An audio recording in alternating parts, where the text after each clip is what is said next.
The scorching air shimmers above the deck, the planks are bleached white, the crew lies exhausted, with swollen tongues and cracked lips, surrounded by an endless ocean of useless salt water. These are the infamous horse latitudes, the equatorial doldrums. It was here that Spanish ships once threw horses overboard to save precious fresh water for the men. The captain, ignoring the despair, gives a strange order to the cook. Bring the cauldron, the lid, and a clean cloth. The crew looks at him like he's a madman.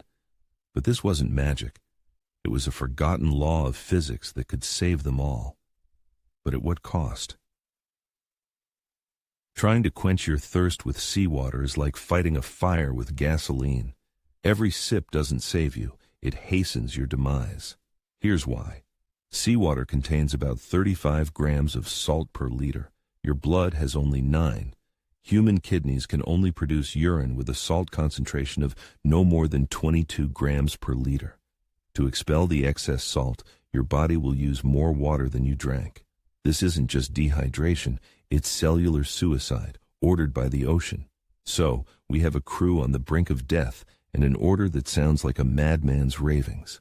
In the next few minutes, we will not only build this ingenious survival machine from scraps, but also find out why it was almost never used. More importantly, we'll uncover the real, far more boring, but effective secret of pirate hydration. And this secret will shatter everything you thought you knew about them from the movies. We're going to do what all romantics fear. We'll raise the Jolly Roger and see what's really hiding behind it. Spoiler alert, it's not a treasure chest, but an accounting ledger and a logbook for water barrels. The cook hauls a heavy copper cauldron onto the deck. He fills it with seawater and places it over a fire. On top of the cauldron, he lays a piece of clean wool. In the center, he places a stone to make the fabric sag. Then he covers the whole setup with an inverted lid. This contraption is no pirate innovation. It's a forgotten technology. The principle itself was described by Aristotle in his Meteorology around 350 BC, ancient science resurrected by sheer desperation. The principle is ridiculously simple. When water boils, only the water turns into steam, the H2O molecules. The heavy salt molecules are left behind in the cauldron. It's like letting go of a balloon while the weight stays in your hand. And here's the crucial fact. The boiling point of water is 212 degrees, 100 degrees. The boiling point of salt, sodium chloride, is 2,575 degrees, so 1,413 degrees. To salt, boiling water is just a warm bath. It is physically incapable of evaporating along with the water.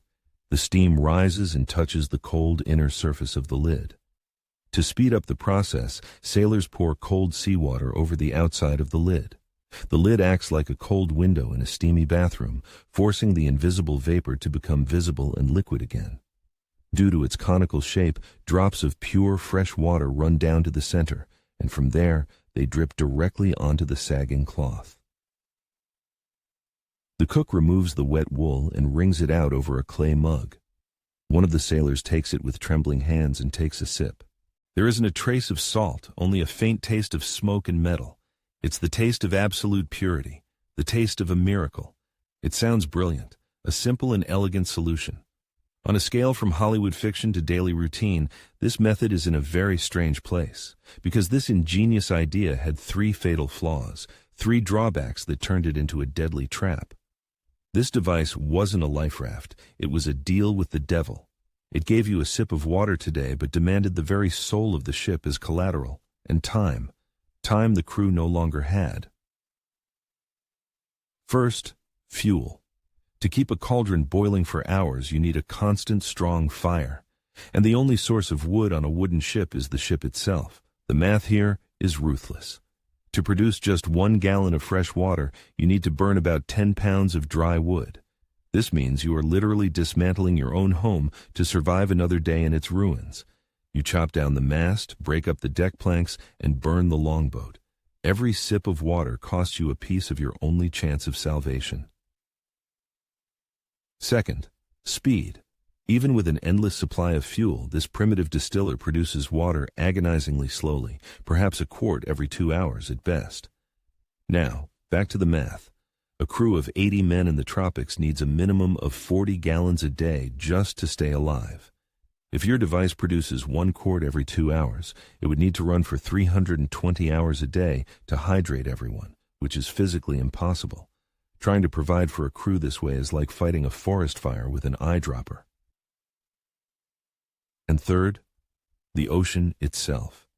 Some might ask, what about a solar still?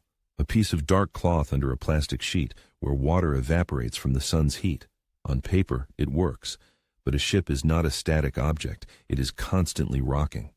The constant pitching and rolling prevent the condensation from collecting. The droplets are simply washed back into the salt water before they can drip into the collector. A solar still on a ship is like trying to build a house of cards on the back of a running horse. Now, put yourself in the captain's shoes. You have this slow, ship-devouring method, and you have a crew that will be dead in 2 days. The captain's choice wasn't between a good solution and a bad one. It was a choice between a slow, certain death for everyone and a ghost of a chance at life, a chance that might have to be paid for with blood, his own or someone else's. But the real answer to this deadly riddle wasn't in blood, it was in the sky. The main source of fresh water on the open sea has always been rain. During a tropical downpour, a ship ceased to be a fortress and became a giant funnel, greedily catching heaven's mercy. Pirates would stretch extra sails and tarps between the masts, turning the deck into a water collection system. But they didn't rush. The first few minutes of rain were useless. They used this water to wash the accumulated sea salt from the sails. Only after ensuring the water was running clear did they direct it into the barrels. And this brings us to the greatest pirate treasure. It wasn't the glint of gold. It was the muffled gurgle of water in a barrel. The primary target when attacking a merchant ship wasn't a chest of silver. It was provisions, food, rum, and above all, fresh water. A ship with full barrels was more valuable than a ship with money. In the famous articles of Bartholomew Black Bart Roberts, the rules for dividing provisions and water were on par with those for weapons and loot. They called it liquid treasure or wooden gold. But even captured water was dangerous. And here we encounter a shocking fact. Pirates often preferred beer, ale, or grog to water. The reason wasn't drunkenness, it was safety. Water in wooden barrels under the tropical sun would turn into a murky, foul-smelling soup of bacteria and algae within weeks. The low alcohol content in beer or rum acted as an antiseptic, killing the germs. A barrel of water was a lottery with dysentery. A barrel of beer was a guarantee of survival. The choice was obvious. It wasn't debauchery, it was basic epidemiology. There was a whole system in place. Fresh water was poured into new, clean barrels and stored in the deepest corner of the hold as an emergency reserve. For daily drinking, they used water from older barrels, which often had to be filtered through cloth. The key figure on the ship wasn't the gunner, but the cooper, the man who maintained the barrels. The life of every man depended on his skill. Sometimes, a silver coin was tossed into a barrel. Silver has weak antibacterial properties.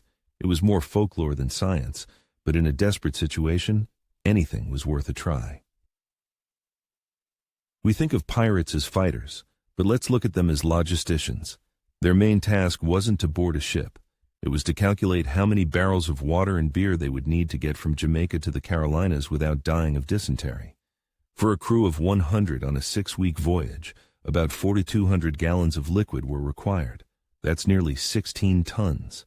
Their entire life of freedom was dictated by this tedious calculation. A pirate captain was less Jack Sparrow and more a logistics manager in a very hazardous industry. And this logic applied not just to barrels, but to the very essence of piracy. 9 out of 10 pirate attacks ended without a single shot fired. The purpose of the Jolly Roger wasn't to start a fight, but to prevent one. It was a psychological tool to compel merchant ships to surrender. A battle meant risk of damaging your own ship, losing men, and worst of all, puncturing the water barrels. The Jolly Roger wasn't a battle flag. It was the logo of a very effective brand specializing in hostile takeovers. Their business model was built on intimidation, not destruction, because damaged assets were worth less. 90% of the time, pirates were not warriors, but laborers. Up at 5 a.m. for endless cleaning, swabbing the deck, tarring the hull, and mending sails and rigging.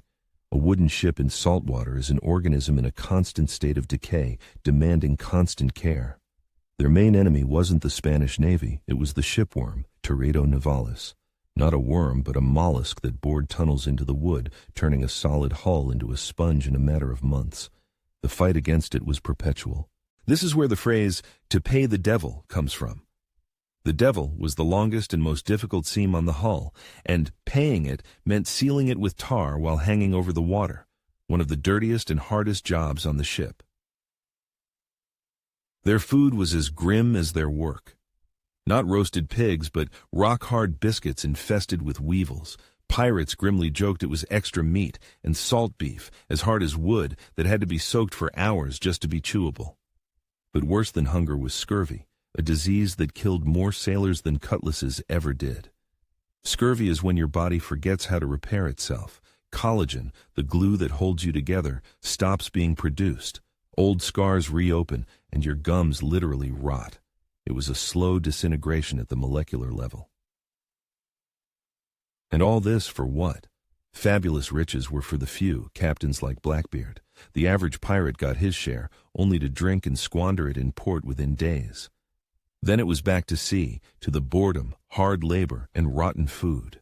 The share system was fair. A captain received 2 shares, specialists like the carpenter 1.5, and a sailor 1. But most of the time, there was little to divide. Piracy wasn't a career. It was the gig economy of its time, with an astronomical mortality rate. The big score was like winning the lottery. Everyone dreamed of it, but only a handful ever got it. So the real pirate survival protocol, stripped of all romance, looks like this. First, pray for rain and turn your ship into a water collector. Second, attack merchant ships not for gold but for barrels of water and beer. Third, drink grog, not water from an old barrel, to avoid dying of dysentery. And fourth, distillation. Leave that trick for those with a death wish. That cauldron and lid device is a me plan, designed for one person's survival. It's selfish. It burns the shared home to save a single life. The captain's plan is a we plan. It's boring, it's about logistics and accounting, but it works for everyone. The story of pirates is not one of daring adventures, but of a desperate struggle for basic resources. Their genius was not in the flash of a cutlass, but in their ability to survive where the environment itself, the ocean, tried to kill them every minute. And this ingenuity wasn't just technical, it was social. With their elected captains, fair division of spoils, and system of compensation for injuries, pirate ships were radically democratic oases in a brutal hierarchical world. This, too, was a survival mechanism that made the crew stronger and more united. So who were the pirates of the Golden Age in the end? Ingenious survivors who cheated death itself, or just 18th century truck drivers forced to steal their own fuel, risking execution after every run? Post a single word in the comments, geniuses or truckers. Let's see which one gets more votes.